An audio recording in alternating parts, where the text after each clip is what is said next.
motor slide. Okay. Then there was a motor constant, which is kV. Okay. Valve And K, constant. That is called valve constant. valve constant, sorry, valve constant. That is kV into xi, that was equal to flow. That decides the Q. How much Right, the sir. valve opens, correct? That is Right. the xi is the position of the spool. Right. A valve Right, sir. spool, which is like a piston, which closes the both the ports. Correct? There are Right, two sir. ports which is connected to cylinder. Correct? Connecting Right. chamber A, chamber B. And if the spool valve xi is in center position, xi will vary plus or minus 10 mm, for example. When the spool is center position, we say xi equal to 0. That time both the valves are good. No pressurized fluid can go inside the chamber A, chamber B. So the hydraulic power cylinder piston is not moving. Right, sir. Now, my query is that, sir, in the next slide, when we were studying like moving the mass with the hydraulic power cylinder. Okay. There is a term called PA, like pressure force acting on the, what I mean to say is that is cylinder. force F equal to PA. FP. Yes, sir. Exactly. Correct? P is replaced by again kV into xi. So in the previous because slide, no. okay. See, so what is the logic behind that? No, basically the valve is open. Right. Correct. The how much valve opening depends upon the xi. If xi varies, right? How much valve will open so that fluid can come inside the chamber A, chamber B, depending upon which direction xi is moving, left or right. Right, sir.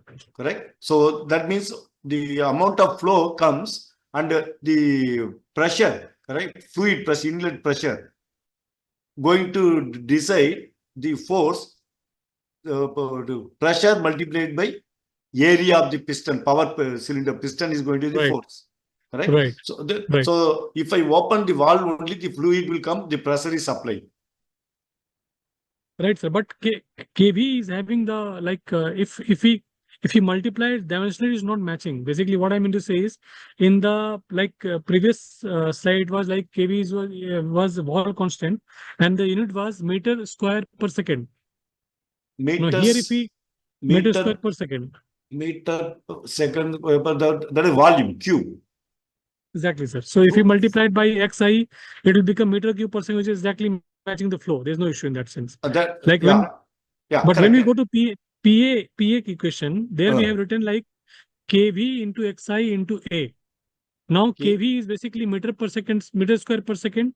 Xi that is flow rate. meter. That is flow rate, Q. Yes. And A is Newton per meter square. So if we calculate, if we just solve it, it comes as a power. It's not the force actually which is coming. Dimensionally, what I'm telling you. No, that is power generated by cylinder. So power should not be equated to force, sir. That's the only thing I was. Yeah, you are correct. You are correct. Maybe while typing, I would have made mistake just to do. The power generated by power cylinder, right, sir, is controlled by the valve.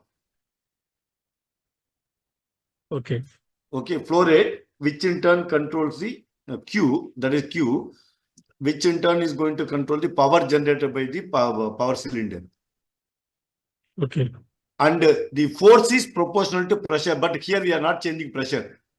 Sir, is it possible to open the slide? Kita have flat button. Itu pun malu saja. Ini Okay. I'm sorry, sir. I'm taking your time, but it was like nothing. No. What you are asking, correct. I agree. Correct. Already I told you in hydraulics and pneumatic, the force generated is proportional to pressure. We saw the equation. Correct. P equal to, correct, is proportional to the F equal to P into A, where P is the pressure applied, A is the area of the piston. Once you made it is going to be constant. That means if I vary the P, automatically F will vary. Other one was displacement, correct? Linear displacement. Correct? That is velocity, d by dt of displacement. Velocity is proportional to Q. Sir, is it possible to open the slide which we are discussing, sir? No, maybe later because we don't have time. Okay, How fine, else? sir. No problem. Because Maybe we, after the class. Yes. yeah, next class we'll see, but exam I need to complete today. Roshan Kumar is asking for last 3 days. We are worried that if the same thing will come, then sir, how we will answer? That is the No. You, what I'm saying is you write, if the same question comes, you write what is there in the slide. Okay, Correct? Whatever there is Fine. slide, you write, just write it. Correct? And any clarification we do later. If you, as long as you write what is there in the slide, what I have this one, you will get full mark. okay, sir. Fine. Okay. Fine. Okay. But any doubt we can clarify. Sir, Yes, one Satish Kumar. request, like after this, I mean, of course, after this class, maybe one can we have request for like a doubt clearing session or something, sir, where we can Okay. ask questions about all the topics. Yeah. Today, you want to have? Maybe, I mean, I don't want to answer on behalf of everyone without asking. Maybe Okay. I will just ask through our class representatives and just ask for a date. Okay. First, let us complete the class, then we'll see. Yes. Okay. Yes. Shall we start the class? Because Yes, sir. Please, sir. Please, sir. yeah, you for your exam, whatever I'm teaching today also will be a portion. Right, sir. So Okay. you are giving a hint that the Already for last 2 days I'm giving. Roshan was asking, and he asked the class representative to find out. So you are all sick, so I am giving the clue. Correct? right, sir. Okay. Shall we start? The next Yes, type sir. of sensor is what you call inductive sensor. This is inductive sensor. Okay. Capacitive resistor. Next one is inductive sensor. Okay. Inductive sensor is generally used for generate pulses or voltage proportional to a moving object. When the moving object is a magnetic material, that is very important. Okay. So the inductive sensor is made of one coil. This is what the figure shows. It is a, first let us define what it is. It is a self-generating type sensor. That means if an object comes near that, this is my object, moving object. The object is shown as a solid black color line. This is a metallic, this one, that also magnetic material, made of magnetic material. This object is moving. This is my sensor. This is my inductive sensor. This is my inductive sensor. I say IS. It made of one permanent magnet on which there's a coil. The north and south pole of permanent magnet, it is cylindrical shape, permanent magnet. North and south poles are there. It is still a solid cylinder, permanent magnet on which there's a coil. The coil has n number of turns. Okay. Then you know that when there's a magnet is there, creates a magnetic, that was shown as a dot line. The magnetic flux is from south pole, it goes to north pole, and again, actually, it actually goes inside also. It completes like a current. This also goes like this and comes out. So that's what shown is a blue colored dotted line. So there's a magnet which generates a constant magnetic flux. The magnetic flux, I say there phi. Correct? The flux density, I can say that unit Tesla or Webbers. These are the unit, 2 units. Use it. Correct? Depending upon SI units or CGS units, we can use that. So many, for example, we say that Webbers are there. So because magnet creates so many Webbers of this one. That means this is a constant magnetic flux. Okay. Constant magnetic flux is created by permanent magnet on which there's a coil. Coil has n number of turns. Now, generally we know that according to Faraday's law, Michael Faraday, according to Faraday's law, if there is a magnetic field, you see the equation, that is magnetic flux having a density, correct, per unit area, we say magnetic phi. And if the magnetic field is changing, it is not constant, but if magnetic field is changing, and if the changing magnetic field cuts a coil with n number of turns, this coil has n number of turns, already I told you, it has n number of turns. There is a magnetic flux. If it is a permanent magnet, it is a constant magnetic field, correct? Phi. Now, what is the d by dt of this? When the magnetic flux is constant, d by dt of magnetic flux constant is 0. Okay. Now, that means the coil, in the coil, it will generate a voltage. The magnetic flux will generate a voltage according to Faraday's law. That voltage is called EMF equal to N into d by dt of phi. So many volts. Generally, we say EMF is measured. Now, if permanent magnet is there, there's a constant magnetic flux. This term d by dt of, I say that pi constant because of permanent magnet. This will be 0 d by dt. For example, this has 100 turns, then the voltage will be 0. Okay. Now, what I did is, this is my sensor. This is what my inductive sensor, which is going to generate voltage, a proportional voltage using this equation. It has a permanent magnet on which there's a coil with n number of turns. The whole thing is put inside a casing, and there are 2 wires coming out. So this is very simple, very, very rugged, most widely used on automobile. That's why I just want to talk about this. Now, if the magnetic field is constant, the EMF generated will be 0 volts. Okay, according to this formula. Now, what I did is, I took one magnetic material, I attached to a moving this one object actuator. An actuator is there, which moves this object left or right. That means there's a motion currently at this location. Now it is moving towards this. If the magnetic material comes nearby, what will happen is automatically the magnetic flux, instead of terminating, this magnetic flux will extend into the, little bit, let me clear.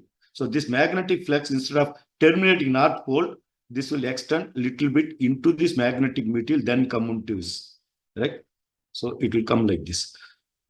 Similarly, this magnetic flux also will go inside and come back. So now we can see that if this object is moving, correct, by an actuator or a moving, your machine part is moving, you want to measure the displacement. Okay, what will happen if this is moving? We can see that the magnetic flux changes. But please note that this should be it should not stay stationary, it should move. When it moves, only the voltage will generate it. In that case, the number of turns is constant. The coil turns already fixed. I said 100 turns. Now, d by dt of phi, the magnetic flux is redistributed. Original magnetic flux, which was going in constant, which is blue color, now enters into the magnetic material, which is moving, and enters. If it is moving, automatically the amount of the magnetic flux get changed. D by dt will vary depending upon the velocity of this moving object. Right? If the moving object moves with the velocity, same rate, the magnetic flux, the constant magnetic flux generated by the magnetism redistribute. Please note that this magnetic material not going to generate the magnetic flux. It only thing is the magnets are directly going inside that redistribute. In that case, there's a change in flux density happens, which is entering. So if there's a change in magnetism, your voltage is generated. This is the basic principle behind the inductive sensor. Okay, the amount of voltage generated in the coil, this voltage is proportional to number of turns of the coil, and the rate at which magnetic field is varying. Rate at which magnetic is varying is proportional to, I say V of t is nothing but velocity of the magnetic material, velocity of magnetic material moving towards or away, moving towards or away from the sensor. If it moves, automatically the d by dt varies. Accordingly, a voltage will generate. What a voltage is? That means the sensor voltage EMF, if I show like this, when this is a time axis, okay, this is the 0. I'm talking about voltage generated in the EMF. It will be generated positive or negative depending upon whether the change in flux is positive or negative, that depends on the direction of motion. Okay. That means in that case, when the object moving, if it is moving into this one, then you will get a pulse. Okay. So now it comes closer to this, a voltage pulse is coming, correct? It is increasing. So when it is little far away, for example, when far away, the voltage is 0. This magnetic flux will not enter in the move material. So that means there is no magnetic flux, constant magnetic flux, the voltage generates 0 volts. Okay. Now it is start moving like this. It comes like this. When it comes here, the magnetic flux redistributes. That means if the magnetic material far away, the voltage will be 0. this magnetic field created by magnet will not enter into that. So it will not work. So now it comes when closer, then the magnetic field will be attracted by the magnetic material, enters, redistribute d by dt. So the rate at which is changing proportional to velocity of this one. So you will get a voltage pulse. Okay. The amplitude, this is called as amplitude. Correct? The amplitude of the pulse is proportional to d by dt of theta, which is proportional v of t.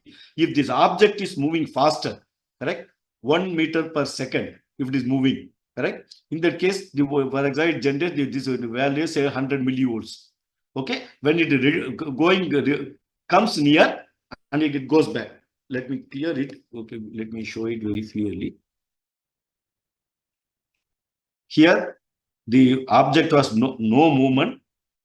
Then it start moving, correct? It start moving. As it moves closer and closer, from this is the zero position, correct? Then it closer and it moves something like this. It moves that the rate of flux changes, the amplitude increases, correct? So it comes very close and stops, but it should not do that. So it has moved from this location, this much distance, for example, 10 mm. So in that case, within this time duration, the magnetic material which was away started come close to magnet and went. So that means d by dt is changing. This velocity, what rate is velocity is changing. Now, once it reaches up, it goes reverses. The direction is reversed. Now, from here, it moves like this. It moves like this. Finally, it comes to this position. So, during this period, from this location moves back with same velocity, v of t. That means a negative voltage is created. So, this is voltage. This amplitude is proportional to velocity.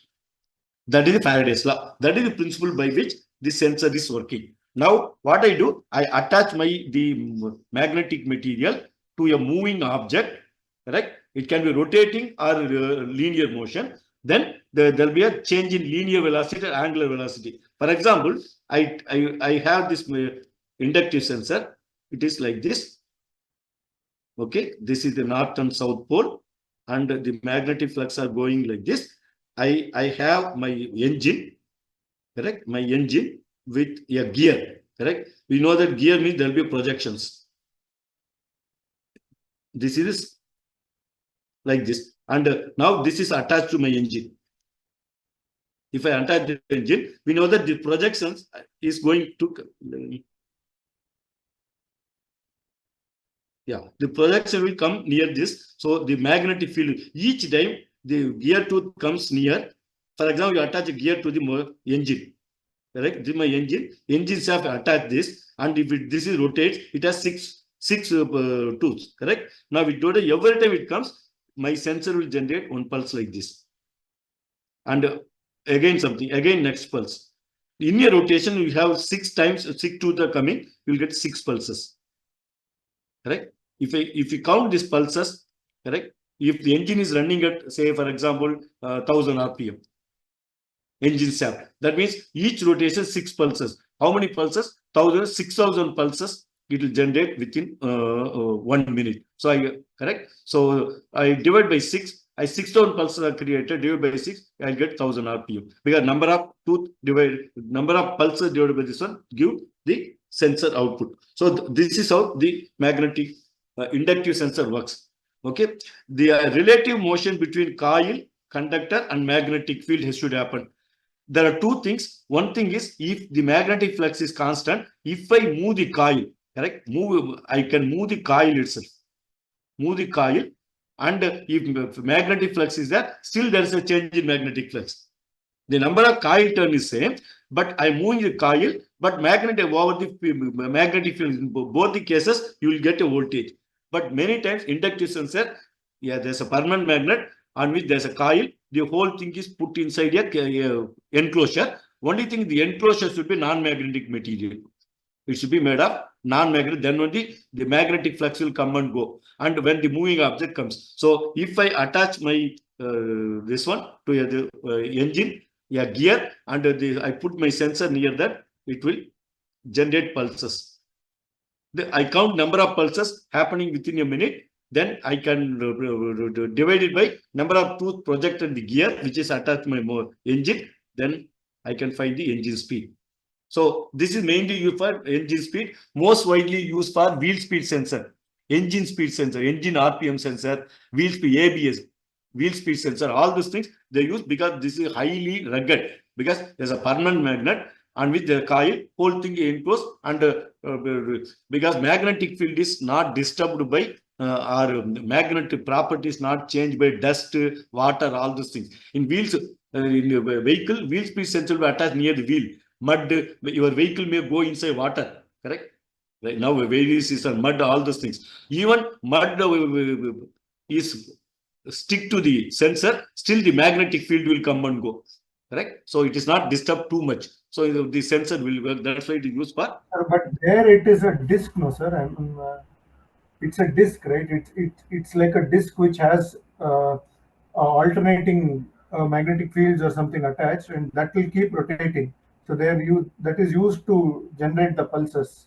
No, you are correct. For example, this is my inductive sensor, correct? This is my inductive sensor, yes, and two wires are coming. I have a disc attached to this, and the disc, yes, you have projections, something like that. Yes, This this is magnetic material. This is my engine or wheel. This is my wheel, correct? It rotates. If there are 6 projections, you will get 6 pulses. And but actually, if you want to measure only one projection is sufficient. If you want to measure the wheel speed, one projection is sufficient. But this should be made of magnetic material. The disc may be made of non-magnetic. It's connected to wheel shaft, correct? And there's a projection. This is made of magnetic material. Whenever it comes, one pulse will give it. If wheel rotate 100 times, 100 pulses you will get. So yes, this it has a lot of alternating coils. Pardon? It has a lot of alternating magnetic fields. I mean, magnetic strips on it, so that might both are same. pulses. Yeah, see, that's what I told you. Yeah. For example, you have a coil. You have a coil, nothing else, one coil alone. And your this one you have magnets, north and south pole, correct? And this is connected to wheel. If when this is producing magnet, this will cut and cut, no. Then also voltage. Voltage production will be magnetic flux would cut the coil. Maybe magnet inside that, but here I don't need a magnet. This is simple, correct? That in this case you need 6 magnets. If there's 6 magnets are needed, which is attached to the stuck on the rotating wheel, and which is connected to my actual wheel. So I can get 6 pulses. Both way, what I need is I want a magnetic field which is changing. A magnet may be moving, which is attached to this one, or in that case, just a pure coil is sufficient. The sensor is just pure coil, one copper coil. Yes, this one. So here it generates EMF. Okay. This is how it works. Any doubt in this? This is basic operation. Okay. This is called, one doubt, sir. Yeah, please. Sir, how it is differentiated from the Hall effect type, sir?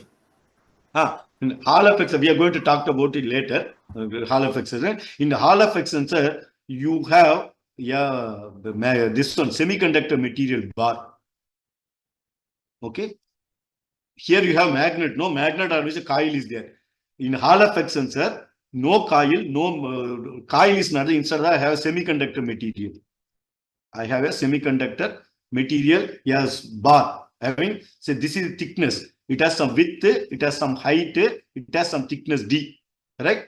And now, if this is my semiconductor material, P-type material or N-type material, okay?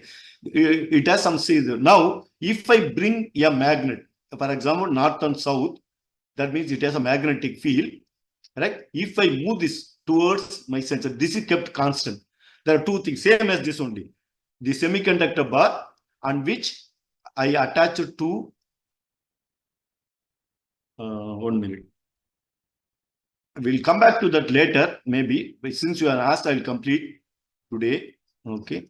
So there are 6 phases, correct? It is a rectangular solution, correct? So 6 surfaces. These 2 surfaces are, I call it as these are conductor attached to copper plates.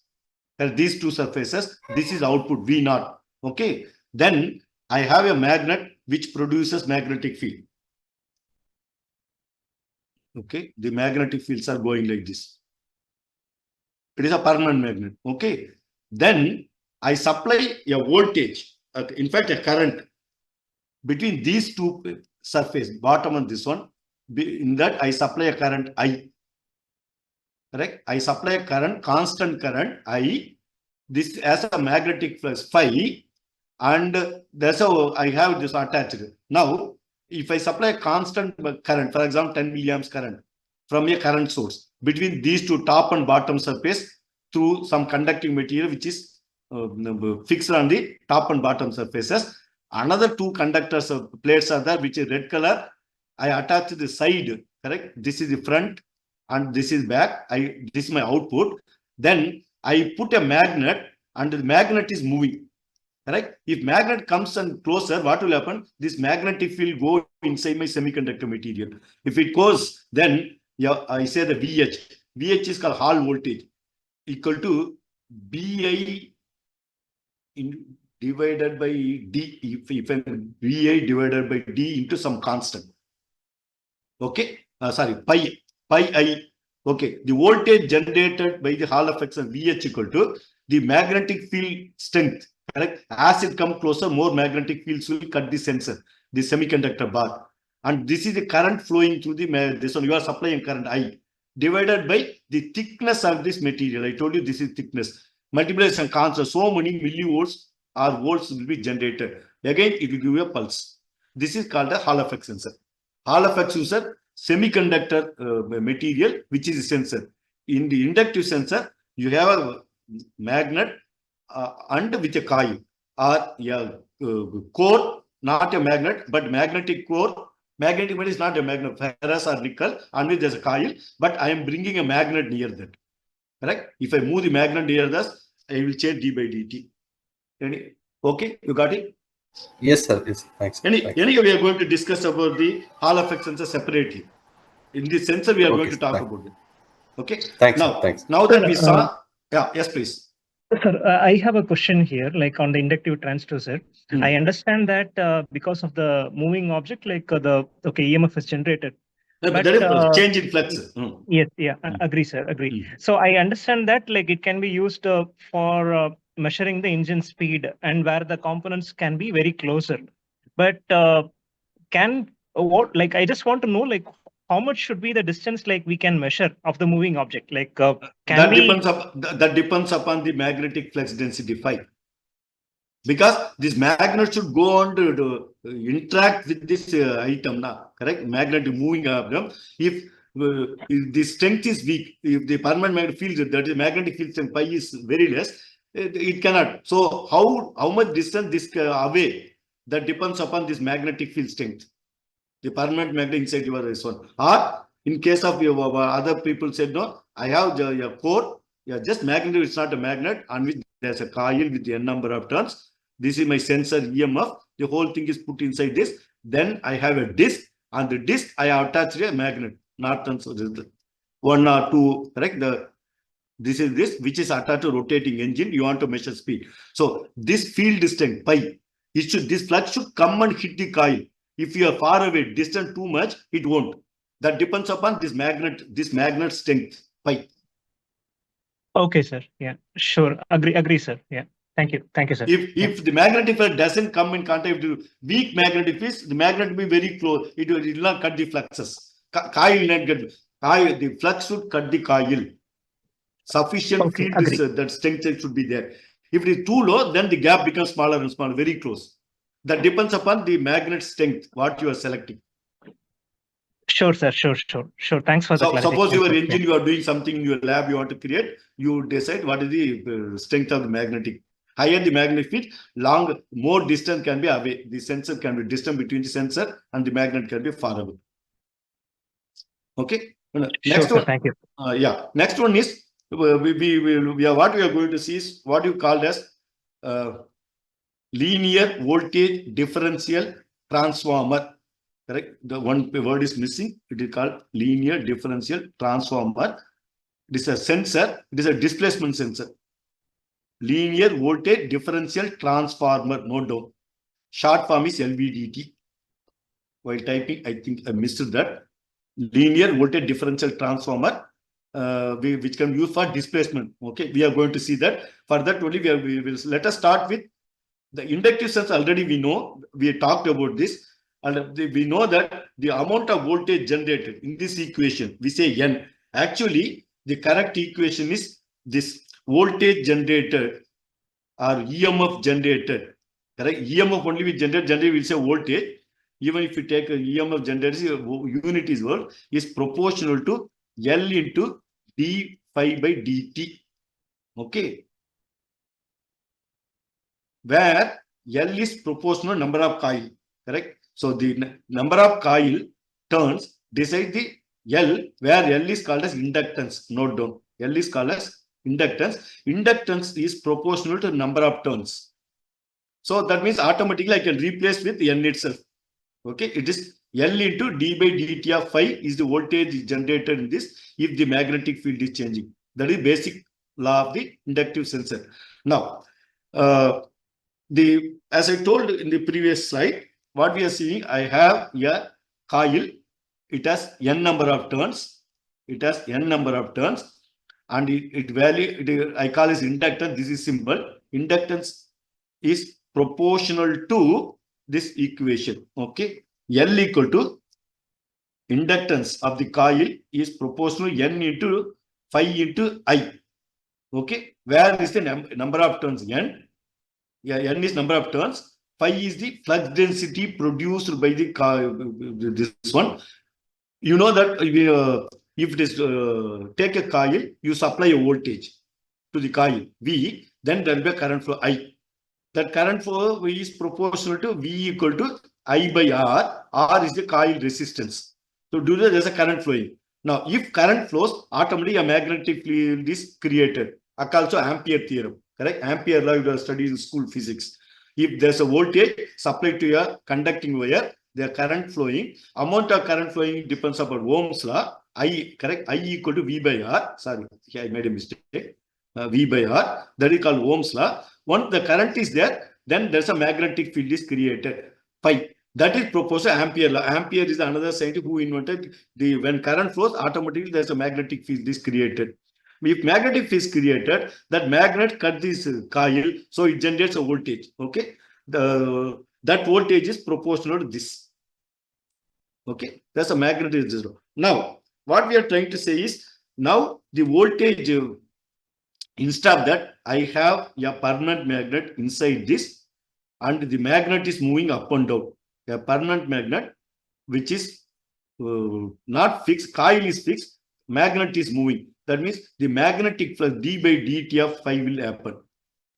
Correct? If it happens, then your voltage will be induced. Okay. Now, voltage already we saw that it is proportional to n into d by dt of phi, where phi is called flux density is proportional to B into area. Correct? This is called flux density. This is called a flux density. Flux density is proportional to flux divided by the area. Area. What is A? A is the area of this coil. Because you took a wire. This is the, for example, it's a cylindrical shape. That means circular in shape. Area, you know, if you know the radius, pi r square, you know that is the area of the coil. That is what is. Flux density equal to magnetic flux produced multiplied by area. That is going to give your flux density. Magnetic will created by the current supply to the coil, and the area of the coil will know you can have the flux density. Now, on the there is no, I can substitute voltage generated in the coil is going to be V equal to N into d by dt of phi as per the previous equation. This is called Faraday's law. Right? Voltage generated is inductance multiplied by d by dt. Inductance proper number of turns. That's what we are trying to prove here. Now, I can write this equation V equal to this one, and here I can write next one is what you call L. Inductance of this coil L equal to N into phi by I, where I is the current flowing, which can be written as N divided by I multiplied by the phi equal to already we can write Ni by R. The flux density can be written, this can be written another way is another Ni by R, where R is called the reluctance of the magnetic material. Please note the coil is there, inside that air is there. Correct? Right now filled with air. R, I can put a magnetic material. I can put a magnetic material for iron, correct? Fe or nickel, any material or air, or it can be vacuum also. Depending on that, they produce opposition to magnetic. See, magnetic field is moving from north to south pole.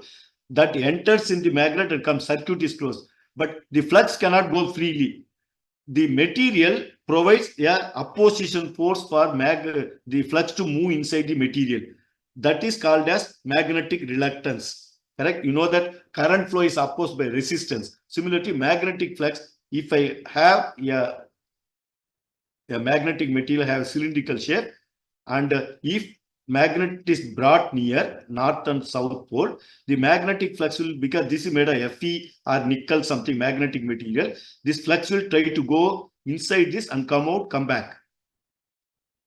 Correct? The flux wanted to go inside because this is a magnetic material. How much flux can go inside is decided by R. If R is smaller, correct, the magnetic flux phi can go easily inside, come out. More flux can go and come out.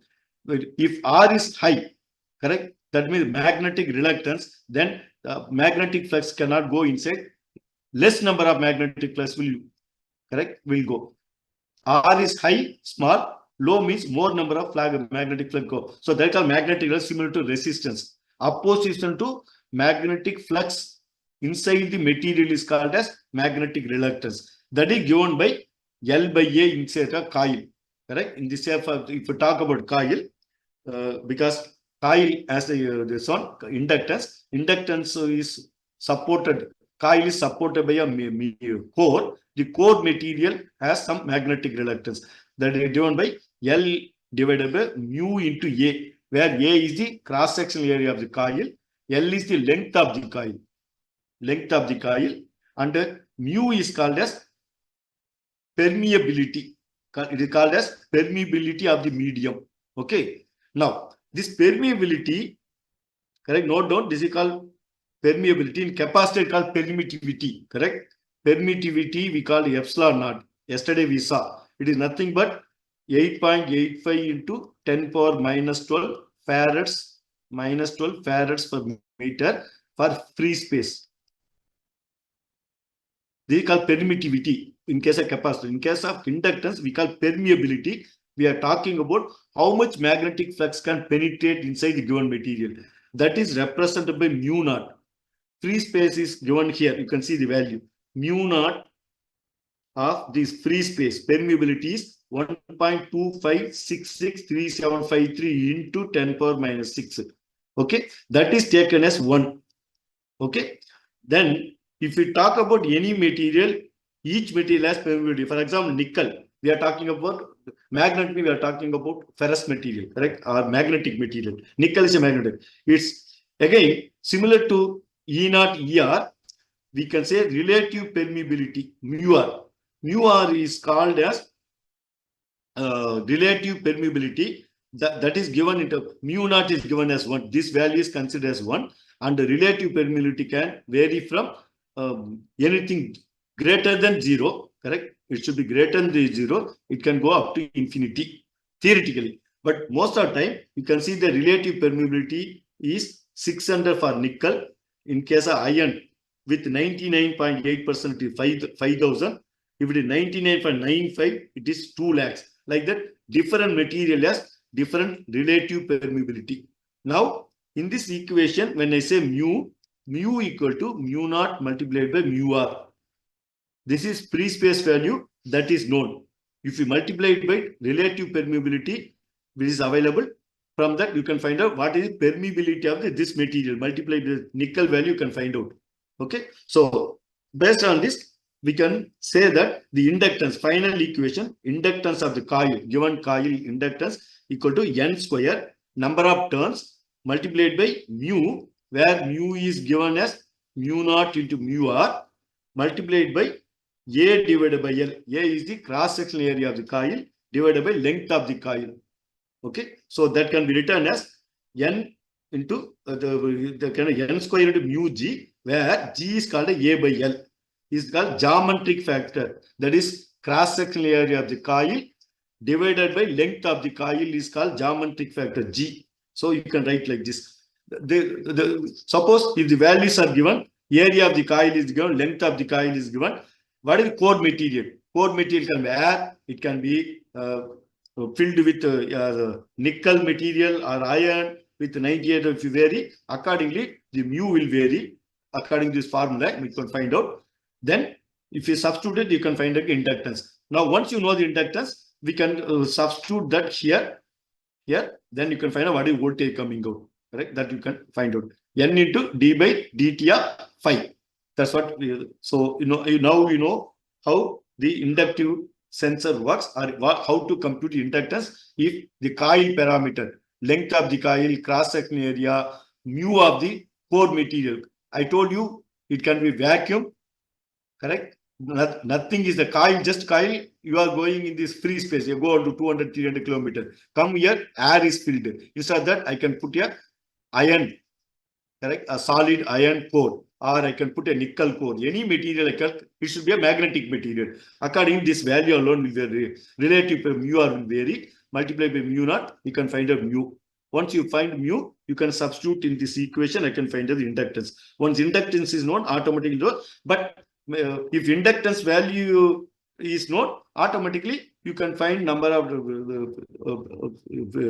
the voltage generator using this formula. Any doubt in this? Sir, have we we are supposed to memorize this formula, sir? A simple formula only, no? Very simple formula, no? Sir, we are grown up, sir. We are not like 10th student. Memory come ho gaya, sir. It's not able to retain. Okay. Simple formulas only. Okay.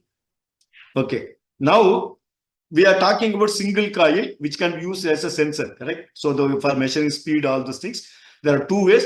One can be a magnet or permanent or the coil.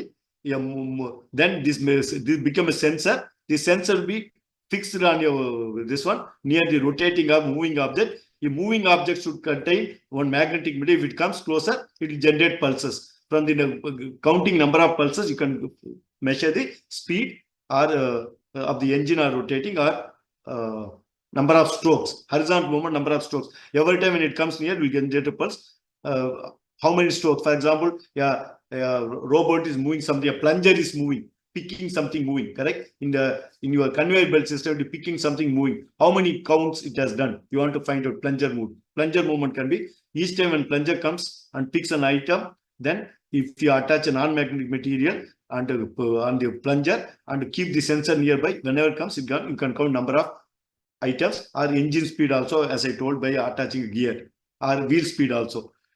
Next is what we are going to see. Most important thing is what we call as LVDT sensor.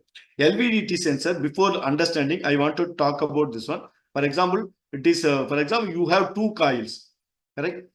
You have a core, magnetic core, correct? Which is this is magnetic core on which there are two coils, one with N1 turns, other one is with N2 turns, and this is the inductance L1, this is the inductance L2. There's you are supplying, by applying water, there's current going I1, and similarly there's a current in the I2, I1, there are two current, two coil, and both the coils are same cross section area A, correct? Because the coils are in cylindrical shape, the cross section is a circle. That is, if the radius is given, automatically you can find out. Now, if there are two coils, now I am applying a voltage here, VI, because of the IA current is going from the primary L1 coil. In the first coil, there is going. Then automatically there will be a voltage induced here. A voltage will be induced, that is V2. I am supplying current voltage to first coil L1. Because the current I1 is flowing, it creates the flux, I say phi1. This flux will go and cut the second coil. Second coil, I am not giving any voltage. In that case, there will be a voltage will be generated, V2. V2 will be proportional to number of turns. This is N2 multiplied by what we saw, correct? Number of turns multiplied d by dt of, I say phi1, correct? Phi1 is the flux generated by the first coil. So that means I can write N2, number of turns of second coil, multiplied d by dt of N1, the phi, who is generating flux? Phi1, that depends upon N1 into I1 divided by R, correct? R is the magnetic reluctance of the core, N is the number of turns of primary coil, I is the first coil, current going inside the primary coil, because I applied voltage. I am applying voltage in the primary first coil L1, correct? Or which is this one. I1 is the current, due to which there's a flux that can be written in terms of this. So it will be d by dt of N1 to I2 will be the voltage generated in the second coil. That I called it, here we call E2, I can call same thing, E2. E2 is now the voltage generated. Okay, that which can be written as N1 into N2 divided by R1 multiplied by d by dt of I1, which can be written as M into d by dt, where M is called as mutual inductance. Correct? M is called as mutual inductance. M equal to N1 divided by N2 divided by R multiplied by K, where K, correct? So this can be written as K into root of L1 into L2, where L1 is the inductance of the first coil, L2 is the inductance second coil, K is the coupling constant. Coupling constant once is given, then you can find it, because coupling constant generally manifest. If I am talking about the problem, I will give the coupling constant. What is value? Coupling constant 0.1, 1, 2, something, a constant. Now number of turns are given N1, N2. Then I can compute M1, M mutual inductance. So because why it is constant? If I two coils on the common core, and if the one coil produces a magnetic flux, it will induce a voltage in the second coil. I am supplying current in the first coil by applying voltage. Because of there's a flux created in this one, that I call phi1, because I1, and I1 is due to voltage applied, then the flux will go and cut the second coil. Yeah, voltage induced E2. E2 is proportional. That's what we talk. That can be written in terms of this one. M into D M multi mutual inductance between the two coils multiplied by the flux generated, rate of change of flux. Rate of change of flux is I. Correct? If I changes, automatically flux will change. That's what it is. So similarly, I can do reverse also. Right? If I apply a voltage here, V2, there's a current I2 is flowing. Okay? In that case, if I measure voltage here, I call as E1. E1 will be again same. E1 also same thing only. Already we derived what is E2 equal to M into D by dt. But similarly, same thing only is applicable, because I am applying voltage here. Phi2 is created because this flux is coming and cutting this first coil. Yeah, voltage induced in the first coil, that is E1, is same as mutual inductance. If once I know the mutual inductance and multiply by d by dt I2, that is current flowing in the second coil. So your voltage induced. This is the principle behind your transformer, electrical transformer. Correct? We know that electric transformer, you have two coil. One is called primary coil, other one is called secondary coil. I apply voltage in the primary coil VP. AC voltage, there will be IP will be there, there will be phi P, the magnetic flux. This flux is going to cut the secondary coil, and secondary coil has, because this has N1 number of turns, this is N2 number of turns. So the magnet cuts, there will be again, there will be voltage VS, secondary voltage, which is proportional to N2 into d by dt of IP. Correct? That is primary voltage, the primary current. That depends on this voltage. Correct? The current is proportional to voltage divided by the inductance. Correct? That is the impedance of the coil. So now this is how that's what we are talking. So now we can know that K1 equal to, where K is called this one, I can say L1 can be calculated N1 square divided by R, where R is called as the magnetic reluctance. Similarly, L2 can be inductance, can be computed using this formula. Now that we know how the transformer works, the most important thing, our sensor is LVDT. I'll just take 5 to. You have other classes today, sir told? Sir, no, sir. No, sir. Yeah, because the institute is closed, he cannot teach. Yes. You told like that, sir. Yeah, I will complete this LVDT because this is a portion for your exam. That's why I want to complete it. Okay. LVDT is called as displacement sensor. It can use. The only difference is it has 3 coils. One is called primary coil. In the primary coil, I am applying a voltage. The voltage applied is, it should be AC voltage, note down. Transformer means you should apply AC voltage. You cannot connect a battery. For example, you cannot go and connect to a battery. This is my primary VP, and this is my secondary is connected to load. This is my transformer TR. I cannot connect DC voltage. If I connect DC voltage, the transformer may burn if heavy current goes. Okay. because the current going through the coil, IP, primary, IP equal to VP divided by Z. Okay, no doubt. Where, what is Z? Z equal to root of RP square plus XL square. Where XL equal to, note down this formula, 2 pi F into L. Where L is the inductance of the coil, correct? I say the LP, primary coil inductance. And because it made a copper wire, it has resistance, I say RP. So it has, the coil is made of this one wire. The wire is made of copper. Copper has a resistance. And we know that R equal to rho L by A. Already we saw, yesterday we saw rho L by A. Sorry, L by A. Okay. Rho is the resistance of copper. L is the length of the primary coil, wire length, divided by the cross-section area of the wire. So this is RP. Okay, that depends like this one. Similarly, the secondary coil also has resistance. I say RS equal to rho L divided by A. Correct? I can say that this is LS, this is LP. Okay, so now this formula, note down. This is called a reactance of the, note down. This is called a reactance of inductance. XL is called reactance of inductance, which is also called some book colloquially the AC resistance. Book they won't mention. They will say this is inductive reactance. Reactance inductor or inductive reactance.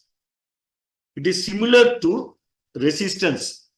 In resistor, in inductor, it is not, we never talk about resistance, we talk about inductive reactance, which is generally mentioned X subscript L. L represents inductance equal to 2 into pi into F into L.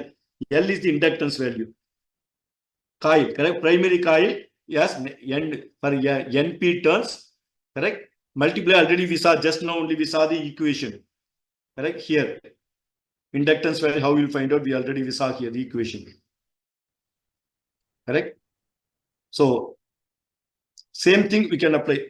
Now, inductance value is given. For example, primary inductance given. You need not calculate. I said that the 10 henries, 1 henries. Correct? Inductance equal to 10 henries. This is the unit. Correct? Most of the time it will be millihenries, not even Henry. That is a big number. Henry is a very big number. Okay. Once this is given, where F is the frequency of the voltage. Note that F is called the frequency of the supply voltage. Frequency of supply voltage. Okay. Now, if I apply DC voltage frequency F DC equal to 0. Correct? That means you know that DC voltage is not varying with respect to time. If voltage varies with respect to, then it is called AC. If voltage is constant, like battery voltage or a DC power supply, with respect to it remain constant, that means F equal to 0. Correct? In our power supply, in home supply, we have 220 volts and 50 hertz. That means 50 times the voltage varying between 0 to 330 volts. Plus 320 or minus 330 volts approximately. From 0 volts is moving. With 50 times, there are 50 hertz or 50 cycle. If voltage is not changing, it is DC. If voltage is not changing, then frequency of the voltage is 0. Now, if I am applying a DC voltage to a coil, the reactant XL equal to 2 pi into F equal to 0. For example, this coil has inductance of 10. So 10 into 2 into 3.14 multiplied by 0, multiplied by automatically the whole thing becomes 0. XL equal to 0. Okay. If take a coil, theoretical, note down. If you take a theoretical coil, it has only inductance. It has only, for example, 10 henries. And I apply no resistance. Theoretical, I'm talking theoretical inductance. I have a voltage source VC equal to V equal to 10 volt DC voltage or 12 volts battery. Right? So inductance. Now, what is the current going? Current I equal to V by XL. Okay? V equal to 10. XL equal to 2 into pi into L equal to 10 multiplied by what voltage applied? DC voltage. F equal to 0. F equal to 0. That means 10 divided by 0. That means infinity. How much current is going? Infinite amount of current will going. Okay. If infinite component, the coil can burn. Correct. Provided only the power supply is able to supply current. That means heavy current can go. That means the denominator becomes 0 in this theoretical inductor. So it becomes, but in case of practical inductor, correct? In case of practical inductor, if I take this is made of copper wire. And I connect it to a battery. Okay. That is 12 volts. This is DC voltage. F equal to 0. But the copper wire has two things. Because being a coil, it has an inductance. For example, I say same 10 henries. 10 henries. And since it is made of copper wire, I can say it has resistance also. R. R may be rho L by A. Number of turns, for example, 1 meter length, copper wire multiplied by area. So it may have say 0.1 ohms. Okay. That means if this will be generally, they call practical inductor because made of copper wire, aluminum wire or any conductive, they have resistance, not just inductance alone. So automatically, then there are two components. I will represent this like this. Resistor with one coil. This is called as equivalent circuit because mechanical may not know equivalent circuit of the practical inductance. It has LA, which has 10 henries, and it also has resistance R equal to 0.1 ohms. According to this formula, rho L by A, depending upon thickness or gauge of the wire, length of the wire, that given number of turns, all these things is good. So now, if I apply voltage, what is the current going I? Theoretical, I would theoretical induction XL equal to 0. And practical inductor also XL equal to 0. Okay, bigger voltage. But you have R. I say R coil. R coil equal to 0.1. Now, in practical circuit, the voltage I equal to V divided by Z. Okay, note down what is Z is called as impedance. This is what they use. Impedance of the coil is nothing but root of R square plus XL square. Now, what is my coil? This one impedance. That means this is going to be 0 because even the practical coil, the voltage frequency 0, but it has some resistance. What was resistance? Equal to root of 0.1 square plus XL equal to 0 square. So this term becomes 0. So that means root of 0.1 square will be the resistance. I say 0.1 ohms. Correct? My Z equal to 0.1 ohms. Unit for impedance also ohms only. Correct? Just resistance also called ohms. Impedance also called as ohms. Correct? And XL also called as ohms, which is going to oppose the current. Opposing current. Okay. So that's why all are called as ohms. Unit is ohms. So now I can substitute 12, the applied voltage. For example, I told you this practical is I'm applying 12 divided by 0.1. So 120 amps.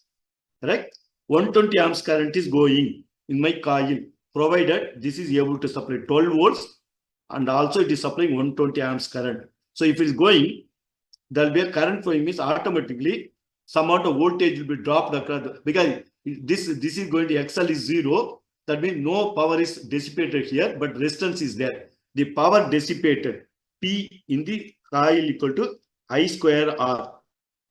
Right? They call copper loss, we call it I square loss. So I is equal to 120 into 120 multiplied by 0.1. Okay, how much it is? 144.00 multiplied by 0.1. So you will say 1440 watts of power. P resistance. So you will see that if I connect a DC voltage to a transformer primary, which is basically an inductor, but also has some very small resistance. So heavy current will go. This much power is dissipated, the coil will burn. So be careful, especially automobile. If you have a bus or a truck battery, correct? truck, all those things, the battery will be 12 volts or 24 volts. They can give up to 300 to 350 or 400 amps also. Correct? If you connect a transformer primary to this battery, then definitely you burn your transformer. Careful. Okay. So you should not connect your DC voltage to a coil, including transformer primary or secondary. That's what I just want to tell. Okay.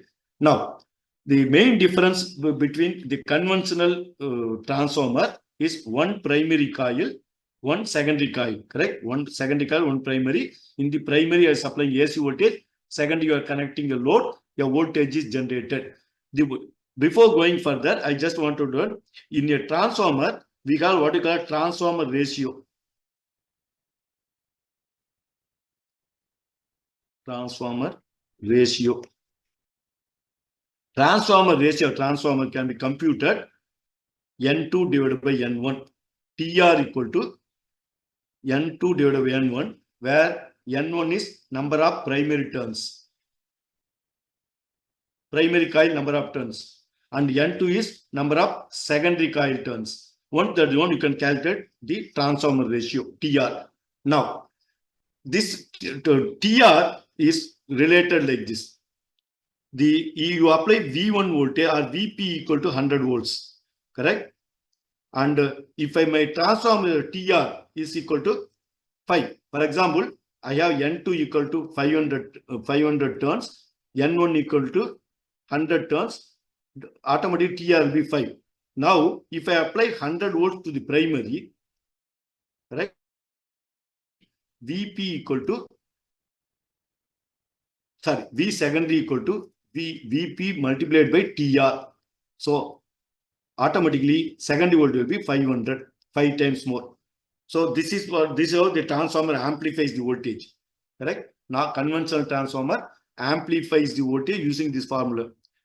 V secondary equal to, that would mean that the relation would be inverse for current, right? Because yeah. I just want to thank you. Nice thing you told. It will be VP. Again, I have the primary coil. I am supplying a voltage. In transformer, I am applying voltage in the primary coil. It has N1, say NP, that is called N1. I have secondary coil connected to a load. Correct? This is my load. Okay. This is my VP. And this has NS. NP equal to 100. NS equal to 500. My TR equal to 500. N2 divided N1 equal to 5. TR equal to 5. Okay. VS equal to TR into this one. VP is going to be 5 into 100. So equal to VS equal to 500 volts. This is one thing. Another thing is, according to conservation of energy, correct? Whatever the power you are supplying to primary coil, note down, will be same as the secondary coil. So I am applying VP here, 100 volts. Okay. And current is going IP. Okay. And then I have my load connected, and here the transformer is equal to 5, and this is my VS. Okay.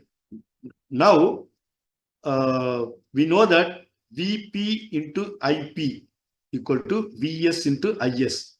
This is called a PP and PS. PP means primary power.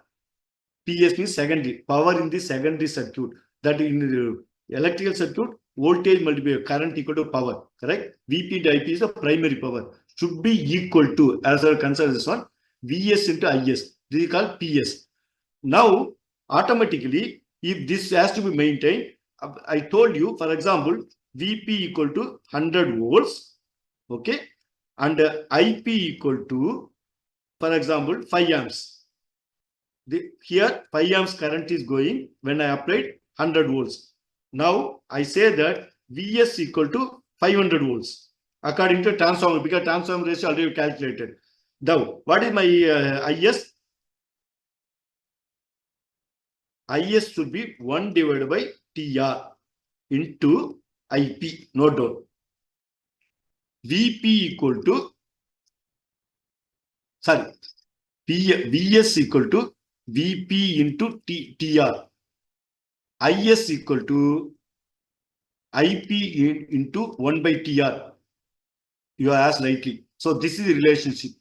That means if I give 100 volts, it will be multiplied by 5 times, you will get 500 volts. In that case, if primary current is, for example, how much I said? 5 amps, TR equal to 5, that means 5 divided by 5, the secondary current will be 1 amps. So automatically, the wattage 500 into 100, so many watts is the primary power. Sorry, 100 into 5, correct? Is the 500 watts. And this is the second one, 500 into 1 amp, 500 watts. This is the power relationship. Okay. So once you know the transformer ratio, the output voltage equal to transformer ratio multiplied by input voltage, the output current, secondary current equal to 1 by transformer ratio multiplied by input power. That's how it works. Okay. That is this one. In case of LVDT, we have a primary coil, one coil, and there are 2 secondary coils. You can see that. I can call this as NS1 and I call this as NS2. Correct? Number of turns, this I call NP. I have NP. Okay. Now I am applying a voltage VP. VP applying 10 volts. Please note that in transformer means you have to apply AC voltage only. This represents AC. In LVDT, it is called as carrier. Correct? A alternating voltage applied to primary coil with an amplitude. This is called peak, V peak, because it's moving from 0 volts, increasing and coming back to minus. This is called minus VP. This is called plus VP. This is 0 volts.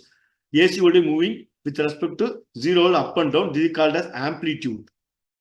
Y-axis is called amplitude. X-axis and time. With the timing, it is varying. That means how many, then we call the number F.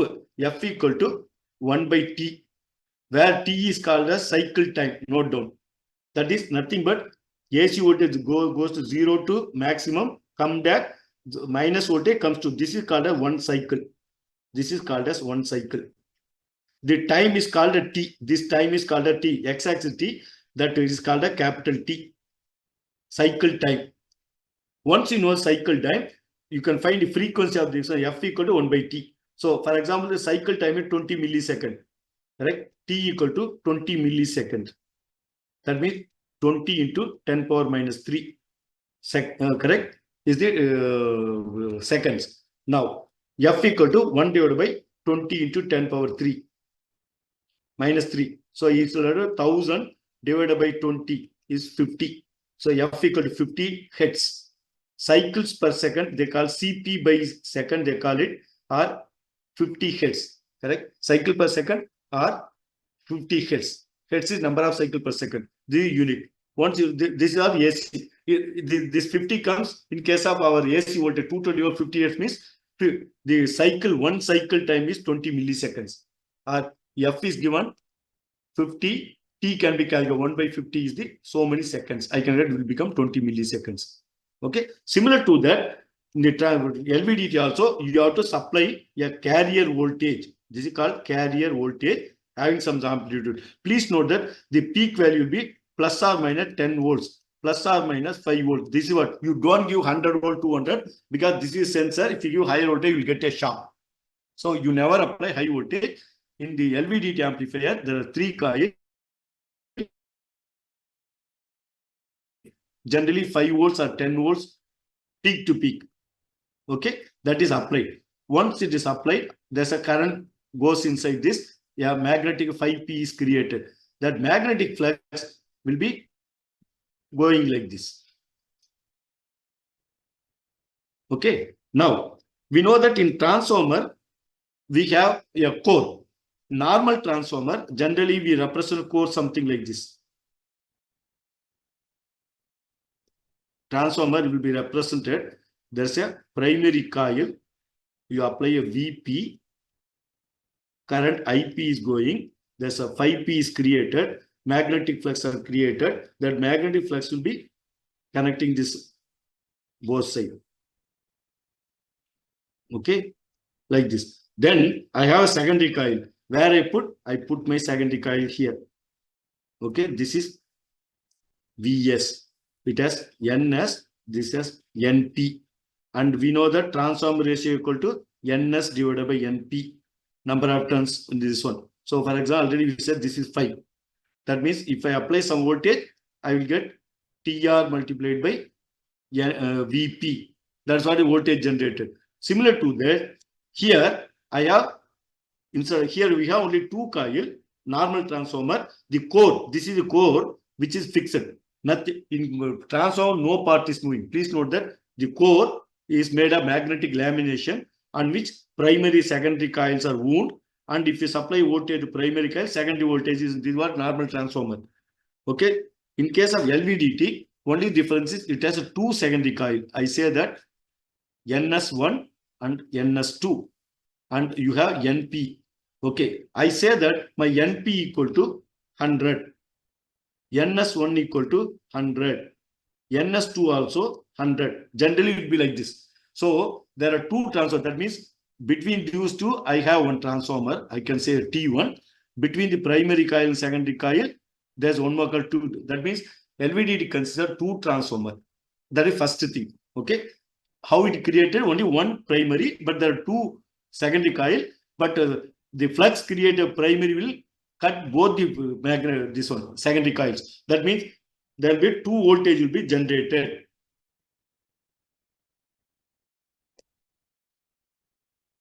Okay, sorry, 1 minute. So 2 voltage will be generated. Okay, so here I say this is VA. What I say VA. I call this VA. This is called a VB. Okay. Now I am supplying a voltage VP. If I supply VP, a voltage VA will be created and VB will be created. Okay, that's one thing. But in LVDT, only one difference is the coils will be fixed, correct? But the core, magnetic core, this is magnetic core, which can move up and it is freely move inside up and down between the coils. Between coil, the magnetic core can, this is magnetic moving core. This is attached to a moving object. Correct? An object is moving object.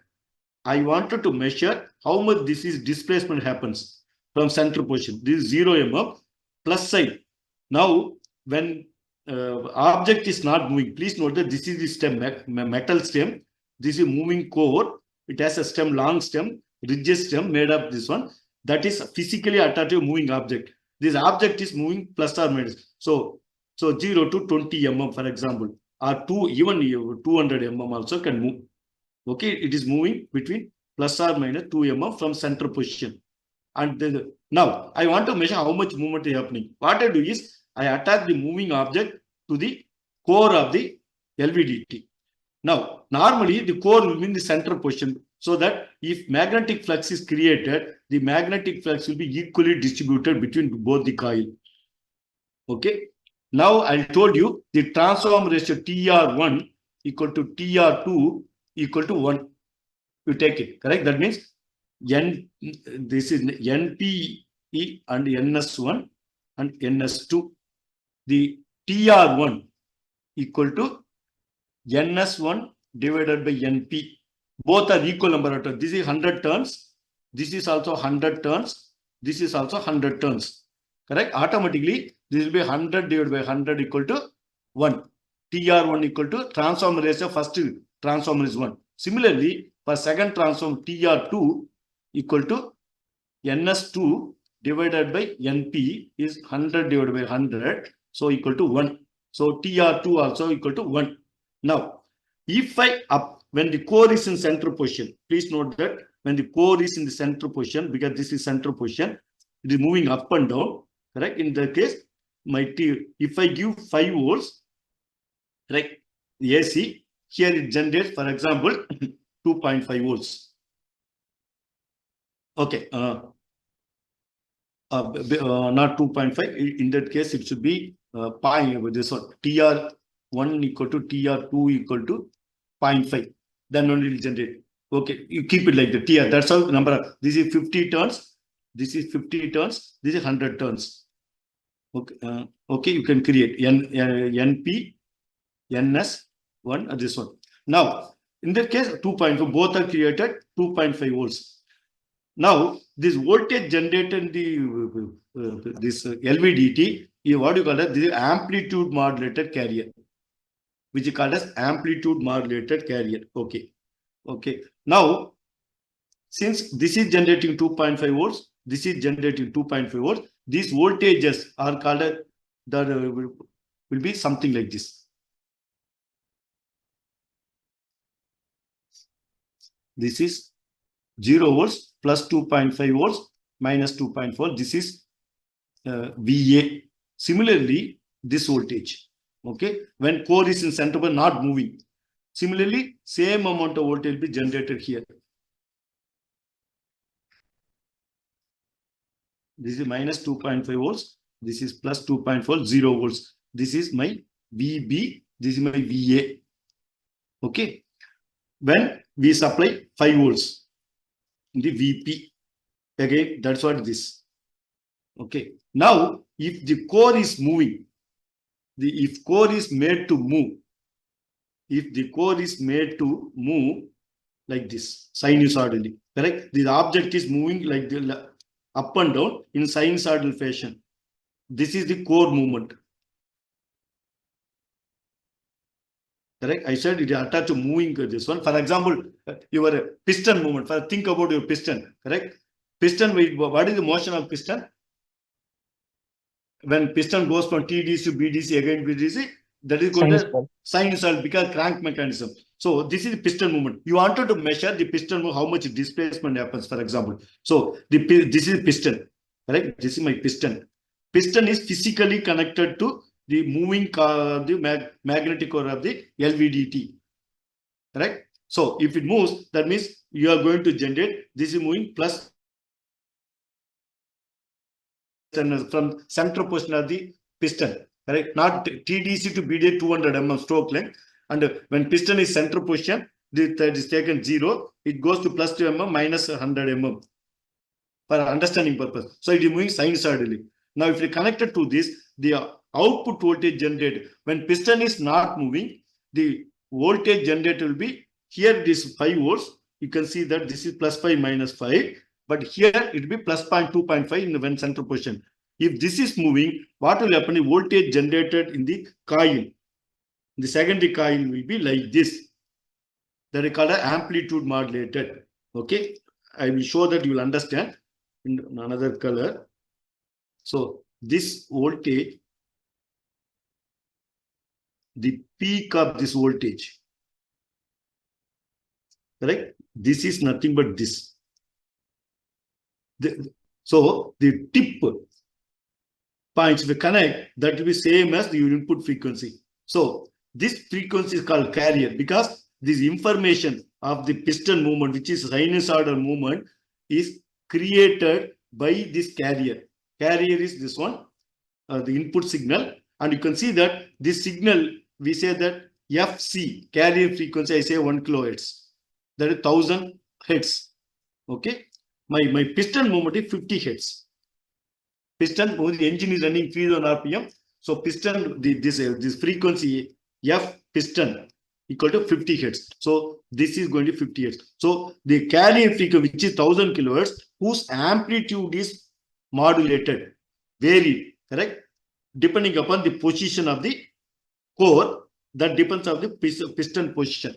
That is called as LVDT. So now the voltage, this is called voltage, okay, the amplitude modulated carrier. I supply a constant amplitude, but the output of the LVDT secondary coils are amplitude modulated. You can see that it becomes like this. Now, this is an AC voltage. From this, I wanted to find a DC voltage, which will represent this one. That is given to a bridge amplifier, bridge rectifier. They call it as bridge rectifier. If we give it to that, what will happen at this location? The voltage will be like this.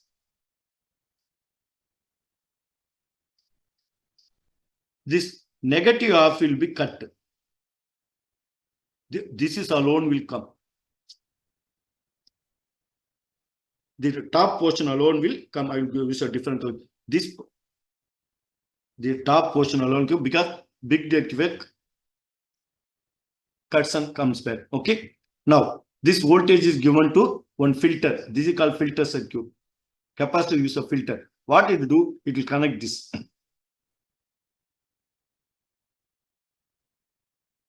Okay, so this peak of this is nothing but the core movement. Already told you that my core movement, engine core, the piston movement, which is the, so if I connect, if you filter, finally what you will get is this voltage.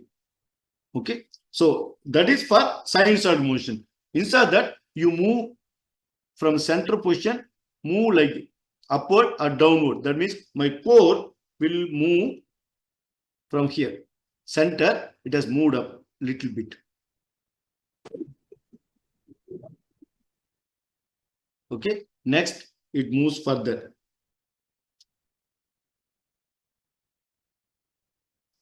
Then third, like this, I can move.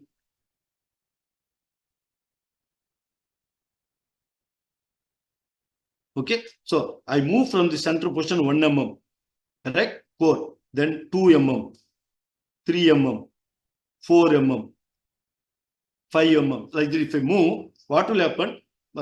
You see that the core, more number of flux, the magnetic flux created of 5P will cut more with the first coil, VA. The VA will go from 2.5 volt to more. 2.5 volts when the center position. If I move 1 mm, it becomes 3 volts. That is 0 from center, 1 mm. I can say that 0 means 2.5 volts. If it moves 1 mm, it becomes, say, for example, 3 volts. 2 mm, 3.5 volts. 3 mm, it becomes 4. 4, it becomes 4.5. 5 mm, it moves means it becomes 5 volts. This is VA. Okay. That time, because please note that the magnetic core only going to connect the amount of flux to the secondary coils. If core moves towards the top coil, if the core moves towards top coil, in this direction, more flux will come here, less flux will here. Less flux, more flux. If the core is moving from center to upwards, so that means the position moving. In that case, my VA will increase. You can see that in the center position is 2.5 volts. Both the coils, correct? This is also 2.5 volts. This is also 2.5 volts. If the core is moving upward, you can see that VA is increasing. This will become like this. This is 5 volts. Right? It goes during the same time, VB will reduce because the core is moving upwards, less flux is coming towards as the core moves up. So you can see that this will reduce, this will go. Now, my output here, correct? V naught equal to, this circuit is called a subtractor circuit, correct? Which subtracts VA minus VB. This is my VB, the VA, output V naught equal to VA minus VB. Okay, that means according to this one, when both the core V naught equal to 2.5 minus 2.5 equal to 0 volts. That means my core, my piston is in the center position, my piston in the middle of my cylinder. Now it moves upwards, the core is moved towards. As it moves to upwards, this voltage will increase, this will this one. That means this is for VA equal to 0 mm center position. If I say that 1 mm moved up or 1 centimeter, for example, I say the 1 centimeter moved up, what I will say, this will become 3 volts minus 2 volts. So it become 1 volt. Okay, 2 centimeter moved upwards. What will happen? 3.4 minus 1.5. So what is voltage? Is 1 volt. Sorry. 1.5. Yeah, 2 volts. Okay. If 3 centimeter goes, we know that this will become 4 volts minus this will become 1 volt.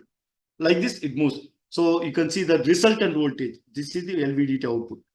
Resultant voltage equal to this is when the core is in center position 0. If it moves upward, this is positive. If it moves negative, it will come down. So instead of that, if core start coming down, VB will increase. You can see that the VB will be increasing. Core start moving downwards. At most this one, VA will reduce, VB will increase. Resultant only VA minus VB. So the output here will vary 0 plus or minus 5 volts. Or Yeah, it will move both sides means plus or minus 2.5 or 1 minute. Yeah, this is 2.5, 0 plus, it will more 0 plus or minus 2.5 volts, which represent movement 0 to, for example, 50 mm. I am talking about this one. This is how LVT works. Any doubt?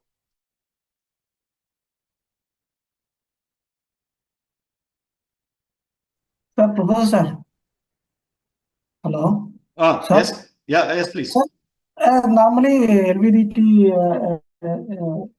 will be having any problematic questions or only the explanation, sir? See, describe something means only draw the circuit diagram. For example, draw the particular circuit diagram. This is a schematic diagram. Correct? Right, sir. The whole thing under this one, the explanation what I talk. When Right, the 4 question moves, you have to write in the written format, draw the circuit to these waveforms. Okay. Right, sir. Problem is simple problem what we saw. Mm-hmm. Correct? Simple problem in other things. For a capacitive sensor, we are talking. Mm-hmm. How the capacitance sensor works, and if I give this area, Mm-hmm. for example, cylindrical capacity is there, the value P is given, correct? Permittivity, relative permittivity given, the diameter given. First thing is write about some particular type of sensor, explain and show the formula for that, and values are given, compute the value, inductance value, correct, or capacitance value, or resistance value. Similarly, when we saw in the previous, this one, this is sensors. Okay.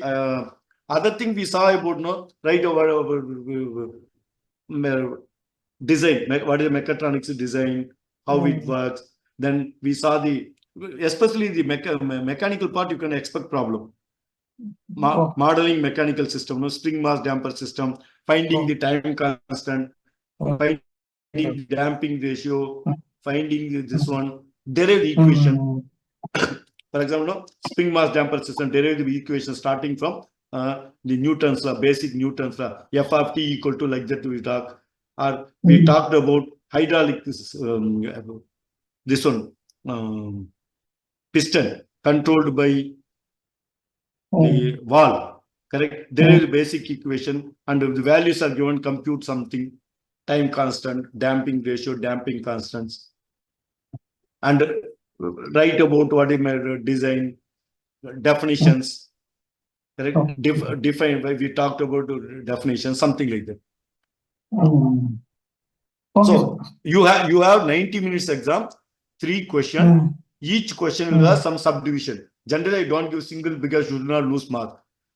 Define something, some 1 mark or 2 mark.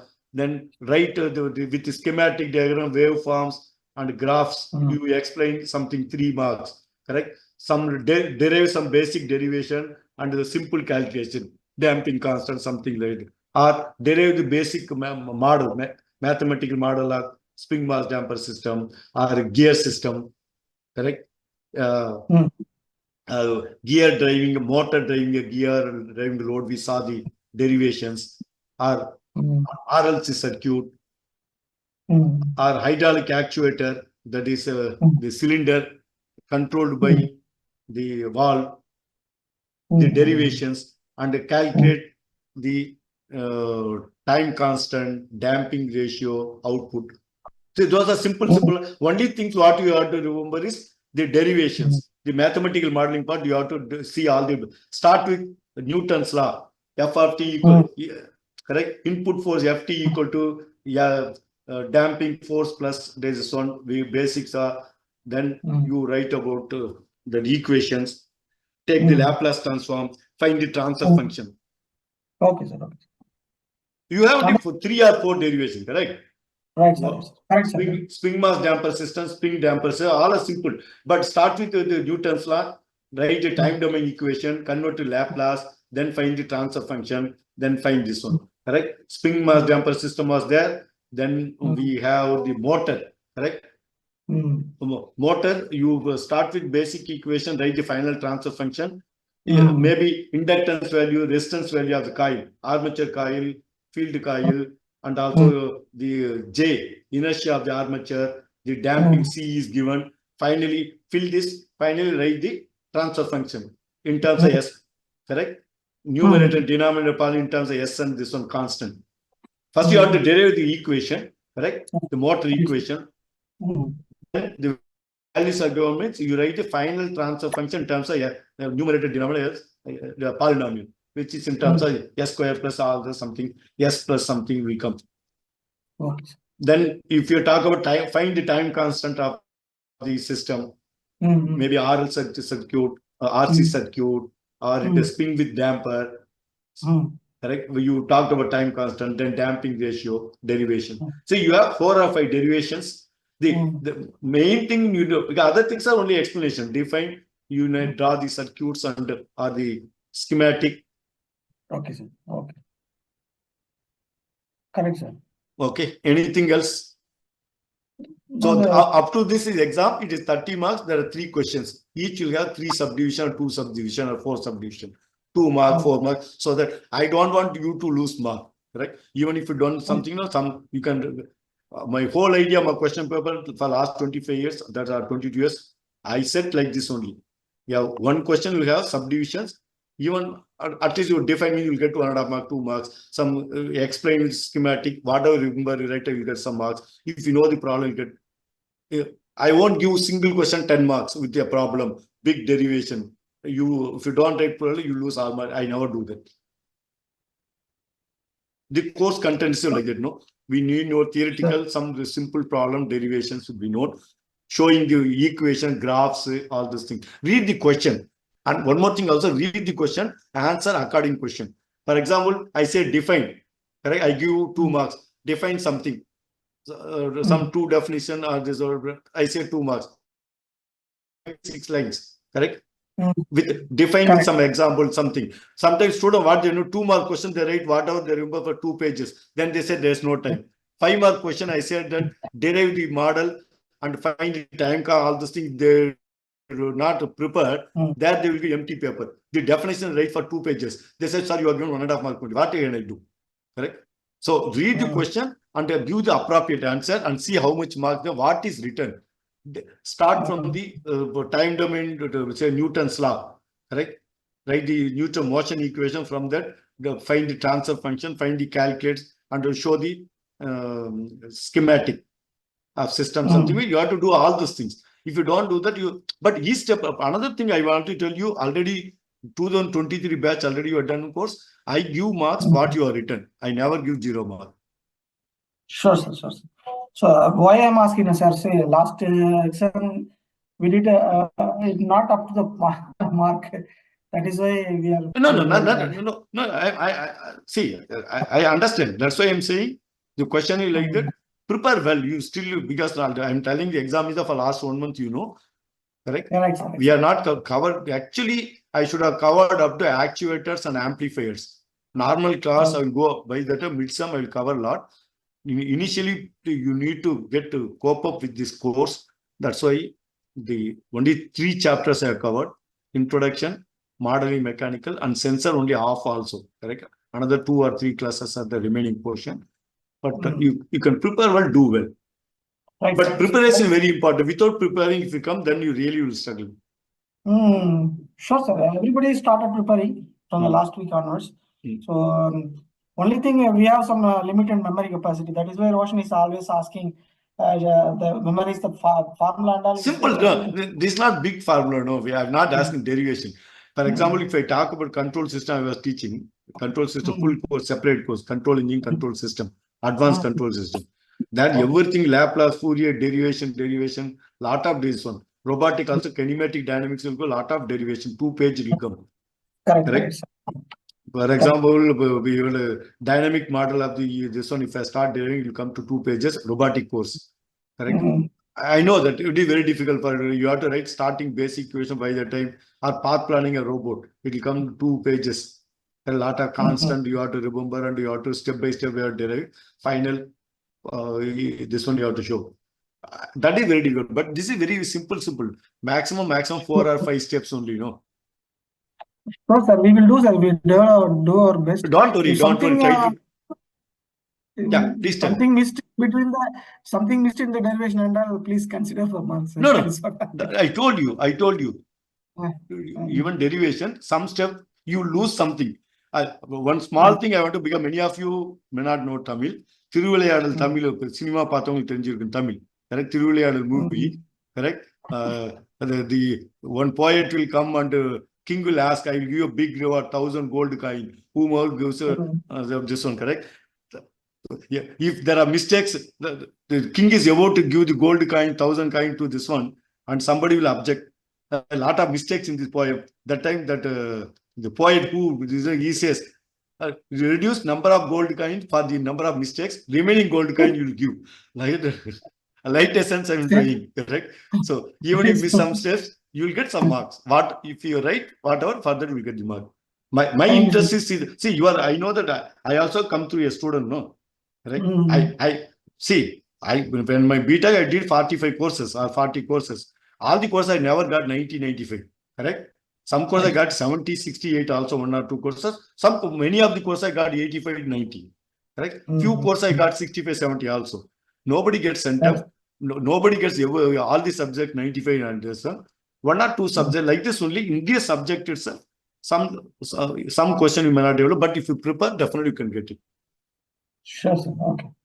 Prepare well, good luck. But I may not be there in the exam because it will be conducted by the code office. They will send me the answer script only. So I'm not going to be there in the exam. Prepare well and yeah. Just yes, one request, sir. Like, yeah, so can we have one session like to address any queries from the team on the subject before the exam? Yes, or if you want, I can have one evening. Otherwise, it is left to you only. Sure, sir. I think like the team has requested, some of the team members have requested for a clarification on the queries. We can have one session, sir. Yeah, but one thing is that queries should be sent to me first. Sir. Okay. Sure, sir. Sure. But yeah, sure, sir. I would request the team to prepare that query, sir. Yeah. Queries, and when you want to have, because Sunday is the exam, correct? When you want to have the queries, which day you want to have the exam? This queries can session? We have it on the Thursday, like before the exam? Today is tomorrow, no? No, next Thursday. Or no, when is your exam? This week, sir. Sunday coming Sunday. This Sunday. Okay. So I thought next week. Okay, sure, sir. Sure. So maybe Friday. I would vote for Friday, so that it's in between. Okay. Yeah, we would discuss with the team and then we will let you know, sir. Yeah. You tell me what questions you have, correct? So that your doubts, you need to tell clearly what is the doubt. Sure, sir. Sure. We can clarify, that is no issue. Anybody interested, see, please note that the doubt question only for who is interested. Others is not compulsory. Agree, sir. Yeah. Okay, fine. Friday evening we can have maybe 5 to 6. If that is time, depending on number of questions, we can complete you half an hour also. But I need to know what is the doubt you have. Right, sir. Sure. We would send you that before that session, sir. Another one more also, as Roshan asked, correct? Suppose if you have some clarity, right now you are not able to do, you have to prepare for exam. This one is, if I ask something, if you write what I have taught in the class, that is sufficient. But that should be reflect exactly what is shown in the slide. You should not write your own formula, all those things. Of course, sir. Thank you, sir. Thank you. So maybe some clarification we can do. No, I'm not saying Friday we can meet. Otherwise, if you want to prepare, first write the exam. Because I'm talking, I have shown all this per day, not even 4 to 5 slides. Correct? Very slowly I showed you would have seen, taken the equations, all this thing. You write it, but if you want, again I'm saying, if you want, I can have on Friday. Correct?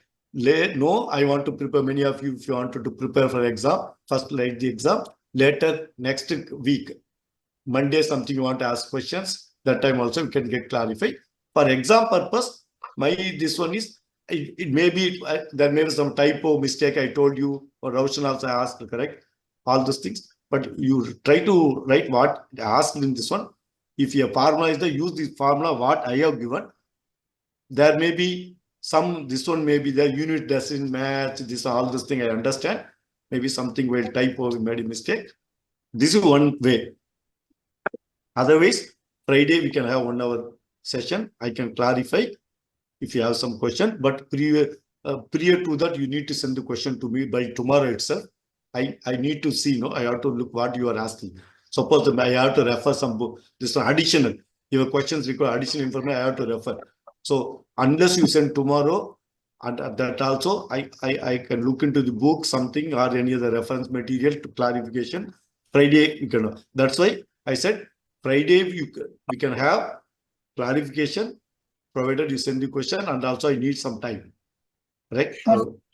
Otherwise, Monday we can have exam. Chidambaram, don't worry, because it is not that I'm trying to deny that your doubts not to get clarified. My interest to clarify, but if you want to prepare exam because you're working, you'll be working night only you're preparing. Because the portion from the day 1 to already 20 class, all the portion you have to prepare. Your doubts I want to really clarify. But as for exam purpose, don't get confused. Exam is different. The clarifying session is separate. You can decide on that. Maybe you can talk with the.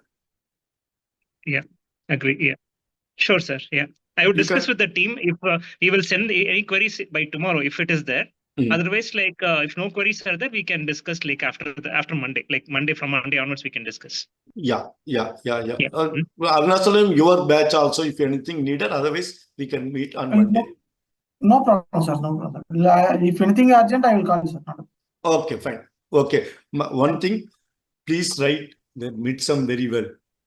Correct? Yes, sir. That is most important. You have 30 marks because I want all of you to get top grade, A and S. That's what my wish as a teacher. Correct? But in the first one, that is midsum 30 marks. If you don't write, if you lose mark, say for example, S grade means minimum generally 85 mark, absolute mark will come 85 to 90. In the first week, the midsum is 30 marks. If you don't prepare well and write, you get 10 mark, 12 mark. Definitely you will not get S or A grade. Gone. Correct? So because 30% weightage 70. End sum, nobody is going to get 70 out of 70. Correct? End sum exam 70. No, I'm just trying to. What I say, my interest is most of you should get maximum grades. Everybody should get. All to 35% should get, but my wish as a teacher. And don't see many times what happened because I am teaching here for the last 23 years. Even BTech first quiz and all, sometimes they don't care. First quiz 25 marks. Some students get 10 marks, 8 marks, 7 marks and all. They say they have not prepared. I look into NSEM. Whatever you do, because out of 25 first quiz, many students get 8 marks, 9 marks, 7 marks, something. I'll rate 15, 20 marks gone. Correct? So they won't get S grade and A grade. Definitely they will land up. Even if they do quiz to 25 marks, NSEM 50 marks, still they will not get A or S. Because they lost lot of 10 to 12 marks or 15 marks if you don't prepare well. That's why I'm saying 30 mark is at stake. Try to get as much as possible. Of course, NSEM we have. There also, I'm not saying you will not get to 70. You can get 60, 65, 63, something if you write very well. So combined mark, if you add this together, it will be 85 to 90, then only you get S grade. Correct? Because other batch, they know they have written two exams, or four. 4 exams you have written, correct? 23 batch. Yes, sir. 2 exams, Yes, sir. sir. 4 exams already written, sir. 4 exams, they know the grading method, all these things. New batch, I'm just telling you, IIT here, we will be really want to teach if you have doubt, anything. That is what the IIT does process. But as per evaluation content, it will be very strict. Correct? If you don't write properly, you lose marks. I'm not saying that you will, but you try to prepare. And first quiz, in fact, here will be easy. Portion is less. Quiz one, midsum, all those things will be portion is less. Easily you can score mark provided prepare well. And NSEM will be entire portion. Please see all the 40 hours what will be taught will be question paper for entire portion. More portion. That's why we say try to concentrate even quiz one and both NSEM. That's it. If you have no more question, you can proceed because I know that already close to 2 hours. Hello, sir. Yeah, yes, please. Just one small thing. In the inductance power transfer, that efficiency factor is coming or usually we consider it, or miss Efficiency. power transfer? We are not talked about it. Please Okay. note that again I'm telling you, the questions will be what I taught only. I will not ask you questions what I did not teach, what I did not show in the slides. Okay, sure. Thank you. I'm not going to talk about power transfer theorem, all this. I have not talked about it, correct? Power transfer theorem, nothing I talked about it. Yes, yes. Okay. Okay. Right, sir. Thank you very much, sir. Okay. See Good you. luck for all of you. See you on Monday. Do well. Best of luck. Thank you, sir. Okay. Sure. Yeah. Thank you, sir. Thank you, Thank sir. you. Thank you, sir. Thank you. Close. Give your attendance before going all of